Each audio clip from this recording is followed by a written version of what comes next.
আজি এই গুৰুত্বপূৰ্ণ কাৰ্যনিৰ্বাহক বৈঠক গোলাঘাট জিলা কৰ্মচাৰী পৰিষদৰ আতিথ্যত আমি ইতিমধ্যেই আজি আমাৰ কাৰ্যনিৰ্বাহক সভাৰ কাম কাজ আৰম্ভ কৰিছোঁ।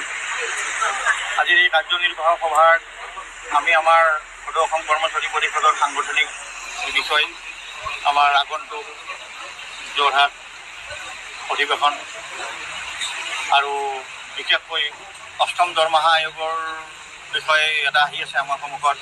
অষ্টম দৰমহা আয়োগৰ প্ৰতিবেদন বা চৰকাৰে ওচৰত আমাৰ কি ধৰণৰ আবেদন যাব, এই সম্পৰ্কে আজি বিশদভাৱে আমাৰ সভাত আলোচনা বিলোচনা হ'ব।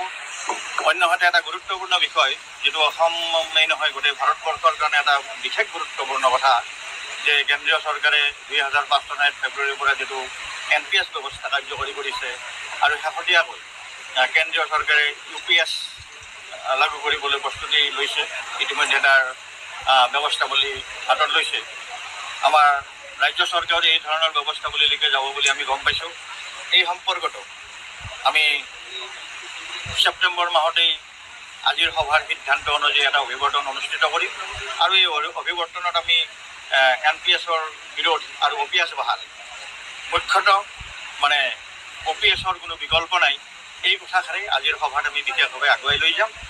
আৰু অন্যান্য বিভিন্ন দিশ আমাৰ সাংগঠনিক ক্ষেত্ৰত বা আমাৰ চৰকাৰৰ লগত আমাৰ সহাৱস্থান কাম কাজবিলাকত বিভিন্ন দাবী দবাৰ ক্ষেত্ৰত এই সমগ্ৰ বিষয়ে আজি পুংখানুপুংখভাৱে আজিৰ সভাত আমাৰ আলোচনা হ'ব আৰু এইখিনি আজিৰ সভাত যিবিলাক সিদ্ধান্ত গ্ৰহণ হ'ব, সেই সিদ্ধান্তসমূহ আমি চৰকাৰৰ ওচৰলৈ লৈ যাম।